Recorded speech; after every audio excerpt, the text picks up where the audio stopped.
Yeah, welcome to my kitchen. I'm so glad you're joining in today too. Yeah, wherever you're watching us from, Ghana, outside, you're so welcome to the channel. We're going to look at Ofam today. And if you've never tried Ofam or you're new to Ofam, stay put, no shaking. We are here to make it an easy deal for you. Yes, so basically Ofam is from overly ripe plantain. It's a ripe plantain dish. Sometimes you can bake it in leaves, which you call epiti. It is a epiti da, ate Ofam, ate brodungo, no brofuzin. But my friend plantain cake. Or muffin comes my plantain muffin.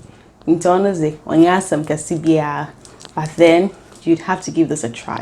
And most importantly, aside the benefits you get from plantain, you're going to get benefits from corn, you're going to get benefits from palm oil, most importantly, because palm oil is a special kick in this recipe.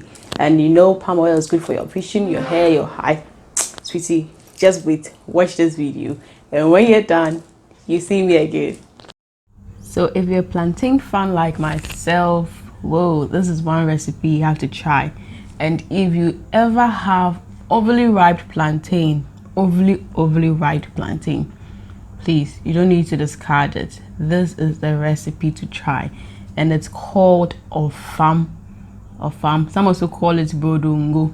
Some call it plantain cake, plantain muffin. Depends on what you want to call it. But then it's a dish from plantain. So for our farm, we're going to need some overly ripe plantain. You can use corn flour, which is roasted or fresh.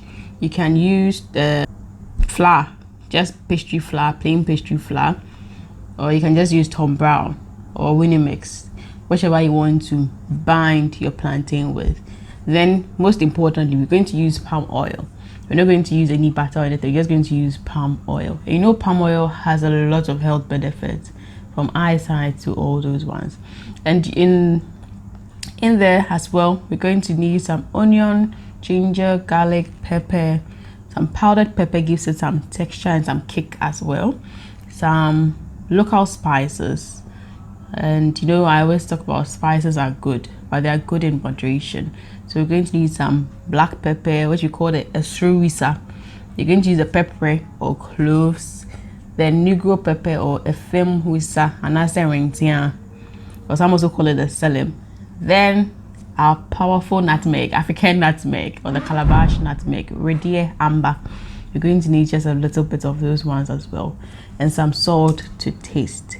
So that's all you need for this plantain recipe. That's what you need for your farm. So for plantain, I think I've already spoken about the health benefits quite a lot in my plantain recipes. So you can check it up in my Kelewele video. It's right there. Yes. But I want to focus a bit on palm oil today. Palm oil. So palm oil has strong health benefits. In as much as it's less refined, it also helps when it comes to improving our vision. So if you have eye issues or you want to improve your vision, it's always good you eat a lot of palm oil, but it is in moderation. It prevents cardiovascular issues. It helps provide you with a nice skin, because it's also rich in vitamin K, and it's good in unsaturated fats. It also helps when you are pregnant. Yes, and it also has zero trans fats. That makes it healthier oil option, and it's because it's less processed. And it's also rich in antioxidants, and it's good for your skin. Not only your skin, but your hair as well. Everyone wants some nice skin and nice hair, so you need to do more palm oil in your dishes. And most importantly, it helps reduce cancer. So in an era like we are now, we should be more health conscious, and I'd always recommend we eat quite a number of palm oil based dishes. So what you do is to grind or blend your fresh vegetables and then the spices. So you do a nice mix of it. We can use your patoriwa, which does it perfectly well for you, or you can use a blender. But please, whatever you're blending, do well to use less water. You don't want so much water in your mixture. else you may end up using so much flour and it may overshadow the plantain, so you're not going to get it so rich and consistent. So the Sanka always does a nice trick. Then in a separate bowl you'd want to also mash your plantain. But to me apoto and I'll bet me wardrobe, or you can just use a potato masher to mash it. Either way, the most important thing is you mash them nicely. And what I like to do sometimes is when I have only ripe plantain for a long time, or I'm not ready to use, I just remove the skin, I put it in my Ziplocs and I leave it in the freezer. So when you take it from the freezer and it thaws, it becomes so soft. You can even use a fork to prick it and mash it. So you need your mashed plantain mix. You add your blended or your grinded vegetables and spices. You add in your salt and you just mix it up.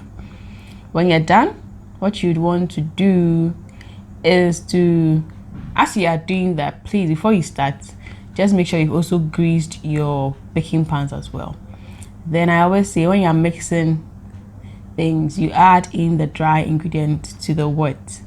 Yes, and you do it gently, you do it bit by bit. You don't pour all in at once because you may not have extra left or something.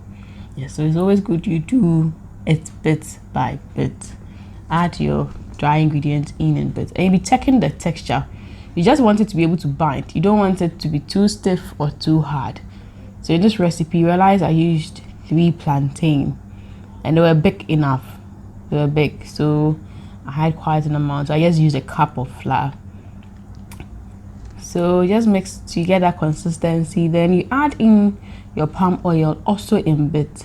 Some like to just mix it not fully, yes, but then I like to just mix it everywhere so that when it's baking the oil can just run.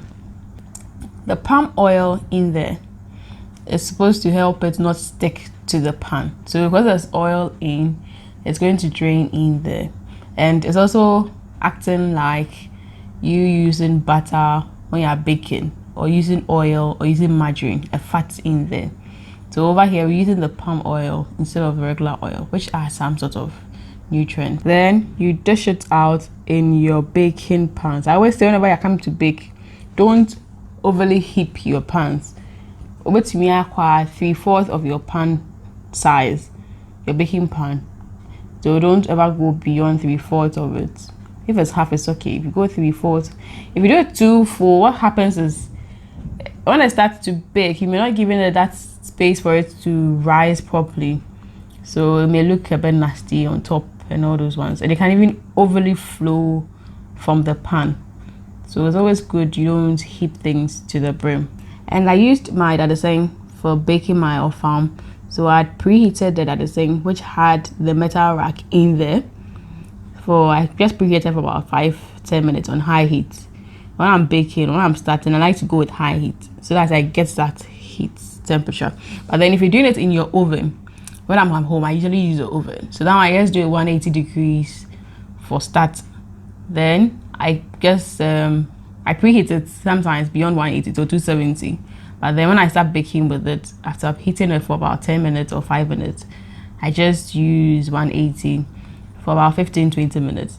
When you want to check whether it's okay, you just use a toothpick to prick in. So if there's no water or if there's no moist in there, then you know it's done.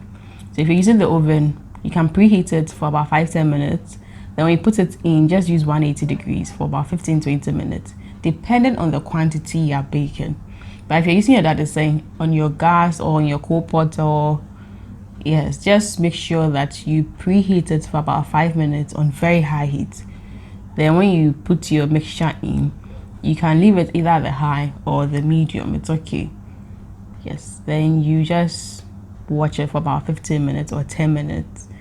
But most importantly, if you want to check whether it's cooked, always use your toothpick to prick the middle, especially for starters. So if you prick and it's not sticky, it comes out clean, then you know that it's cooked or it's baked. And then sometimes you can also watch how it looks or the feel when you press it. And that's about your farm recipe, as simple as ABC.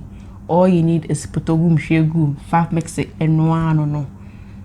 So this is a very quick fix recipe. It takes less time and you can do it and eat at any point of the day. It's a healthy cake recipe, local cake recipe you should try. I hope you did enjoy this episode. I hope you learned a lot. I am hoping, most importantly, you give it a try. If you have any challenges, don't worry, feel free.